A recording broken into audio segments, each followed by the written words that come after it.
Assalamualaikum warahmatullahi wabarakatuh. Eh, Kawan-kawan sekalian, kita akan meneruskan pelajaran kita hari ini terkait dengan manajemen investasi. Sekarang kita membahas investasi di asuransi.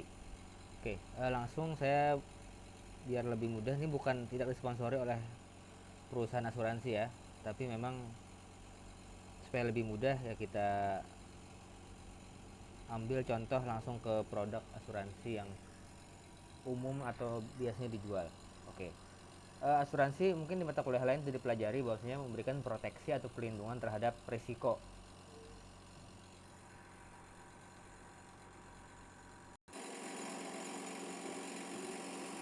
Asuransi memberikan proteksi, perlindungan dan pengendalian terhadap risiko. Ini mata kuliah lain sudah kita pelajari. Namun selain itu sebagai bentuk, karena ada beberapa yang dikeluhkan terhadap produk asuransi adalah dan yang ditabung itu kalau misalnya tidak ada premi yang dibayarkan, kalau kita tidak mengalami risiko atau tidak sakit, tidak meninggal, itu kan uangnya hangus. Maka beberapa tahun belakangan itu dikombinasikan dengan produk investasi. Jadi kita dapat perlindungan, premi yang kita bayarkan diinvestasikan di beberapa bidang instrumen keuangan. Oke, ini contohnya saya ngambil asuransi takaful, salah satu asuransi syariah yang pertama di Indonesia gitu. Asuransi ini dalam asuransi syariah memang tidak agak jarang dipakai istilah asuransi jiwa, karena kan jiwa itu Tuhan yang menjamin ya. Jadi untuk sebagai gantinya dipakai istilah asuransi keluarga. Maka takaful pun namanya takaful keluarga. Meskipun kalau bahasa Inggrisnya kan syariah life insurance. Sekarang ada beberapa metode investasi yang dipakai oleh perusahaan asuransi sehingga para nasabahnya yang membayar premi bisa mendapatkan benefit atau keuntungan dari premi yang dia bayarkan setiap bulan untuk pengendalian risiko jiwa, kesehatan ataupun kerugian. Istilah asuransi yang terkoneksi dengan investasi adalah disebut dengan link, unit link. Unit link ini contohnya kita lihat Allianz, perusahaan asuransi dari Jerman. Perusahaan asuransi dari Jerman yang cukup besar dan di Indonesia sudah merambah kepada syariah juga. Jadi perusahaan ini, asuransi ini menawarkan dana proteksi yang kita premi atau pembayaran tiap bulan itu ya untuk kesehatan dan sebagainya itu oleh mereka diinvestasikan. Nah, jenis-jenis investasi ini sebenarnya ke instrumen keuangan.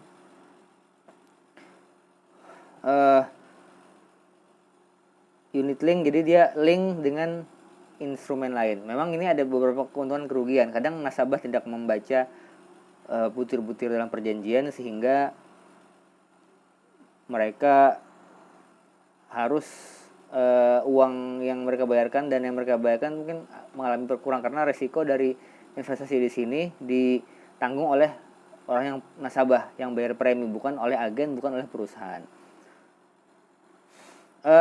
Ada 3, kalau tidak 3 atau 4 jenis investasi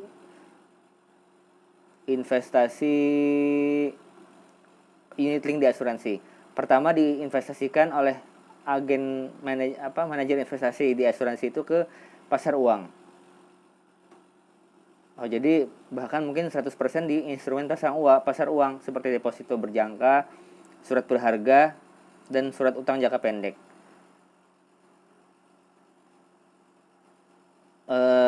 Resikonya juga cukup kecil gitu kan.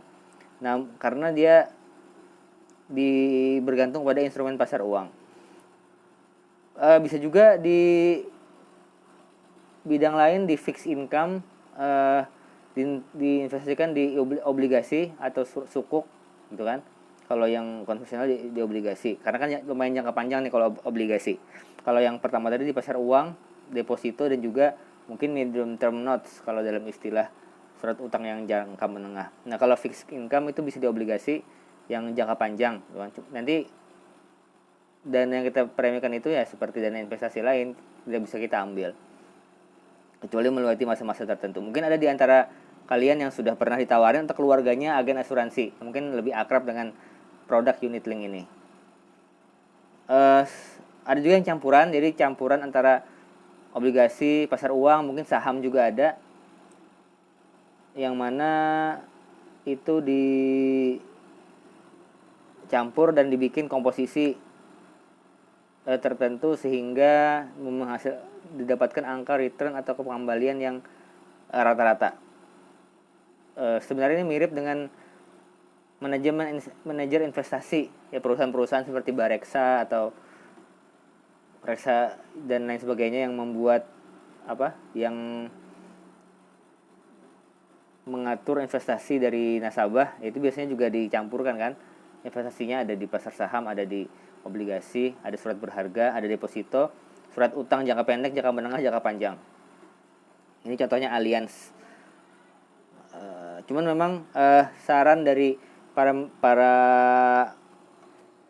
saran dari manajer investasi atau para pemerhati keuangan bahwa untuk asuransi ini kalau bisa jangan digabung untuk perlindungan. Jadi kita punya 2 akun asuransi. Pertama akun khusus perlindungan seperti tadi yang takaful atau segala macam yang tidak ada unit linknya. Jadi benar-benar asuransi perlindungan. Baru yang kedua investasi, karena memang ada beberapa klausula yang mana bagi nasabah mungkin agak memberatkan nantinya, karena misalnya dana nggak bisa diambil sekian tahun, premi atau perlindungan yang itu dipotong sekian masa dan sebagainya.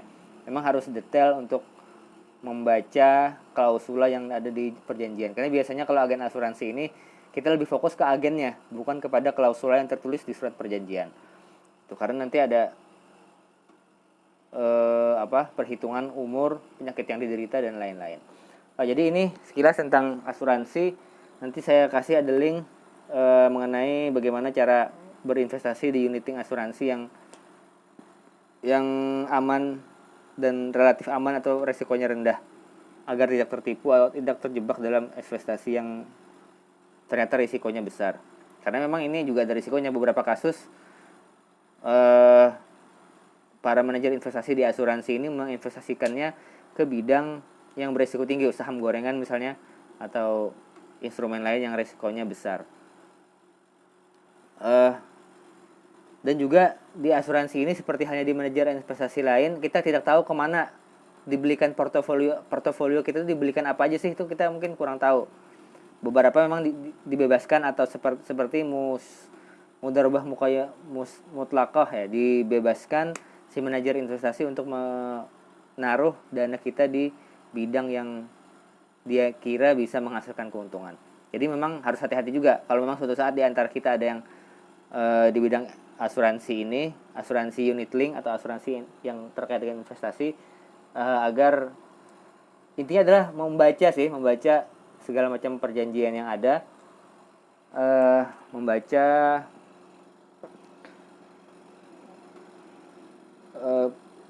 butir-butir pasal perjanjian yang ada, karena itu memang kelemahan kita semuanya.